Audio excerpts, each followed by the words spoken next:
कवि और धनवान आदमी की कहानी। इस कहानी को सुनने के बाद आपका मन बिल्कुल शांत हो जाएगा। चलो दोस्तों स्टार्ट करते हैं कवि और धनवान आदमी की कहानी। एक दिन एक कवि किसी धनी आदमी से मिलने गया और उसे कई सुंदर कविताएं इस उम्मीद के साथ सुनाई कि शायद वह धनवान खुश होकर कुछ इनाम जरूर देगा। लेकिन वह धनवान भी महाकंजूस था। बोला, तुम्हारी कविताएं सुनकर दिल खुश हो गया। तुम कल फिर आना, मैं तुम्हें खुश कर दूंगा। कल शायद अच्छा इनाम मिलेगा।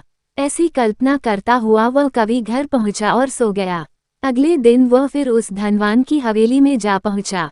धनवान बोला, सुनो कवि महाशय, जैसे तुमने मुझे अपनी कविताएं सुनाकर खुश किया था, उसी तरह मैं भी तुमको बुलाकर खुश हूँ। तुमने मुझे कल कुछ भी नहीं दिया, इसलिए मैं भी कुछ नहीं दे रहा, हिसाब बराबर हो गया। कवि बेहद निराश हो गया। उसने अपनी आप बीती एक मित्र को कह सुनाई और उस मित्र ने बीरबल को बता दिया। सुनकर बीरबल बोला, अब जैसा मैं कहता हूँ वैसा करो। तुम उस धनवान से मित्रता करके उसे खाने पर अपने घर बुलाओ। हाँ, अपने कवि मित्र को भी बुलाना मत भूलना। मैं तो खैर वहाँ मौजूद रहूंगा ही। कुछ दिनों बाद बीरबल की योजनानुसार कवि के मित्र के घर दोपहर को भोज का कार्यक्रम तय हो गया। नियत समय पर वह धनवान भी आ पहुंचा। उस समय बीरबल, कवि और कुछ अन्य मित्र बातचीत में मशगूल थे। समय गुजरता जा रहा था लेकिन खाने पीने का कहीं कोई नामो निशान न था।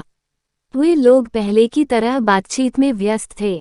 धनवान की बेचैनी बढ़ती जा रही थी। जब उससे रहा न गया तो बोल ही पड़ा, भोजन का समय तो कब का हो चुका। क्या हम यहाँ खाने पर नहीं आए हैं? खाना, कैसा खाना? बीरबल ने पूछा। धनवान को अब गुस्सा आ गया। क्या मतलब है तुम्हारा? क्या तुमने मुझे यहाँ खाने पर नहीं बुलाया है? खाने का कोई निमंत्रण नहीं था।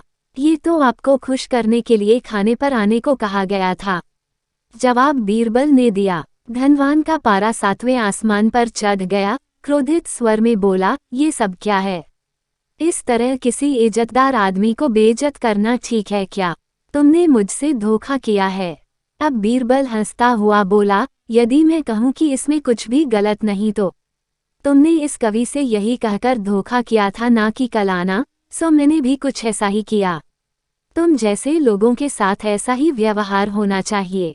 धनवान को अब अपनी गलती का आभास हुआ और उसने कवि को अच्छा इनाम देकर वहां से विदा ली।